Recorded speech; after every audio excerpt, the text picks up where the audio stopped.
Hi guys. Sunscreen लगाना इतना ज़रूरी है ना, चाहे घर हो या बाहर। मेरा ऑल टाइम फेवरेट है ये डॉट एंड की का ब्लूबेरी हाइड्रेट सनस्क्रीन।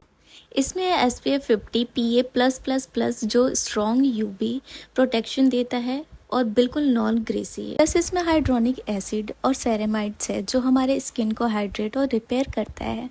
इस प्रोडक्ट को बाय करने से आपको दो बेनिफिट एक साथ मिलेगा, सनस्क्रीन भी हो जाएगा और साथ में आपका स्किन केयर भी हो जाएगा। तो आपको अगर इसका लिंक चाहिए तो कमेंट डाउन कर देना लिंक।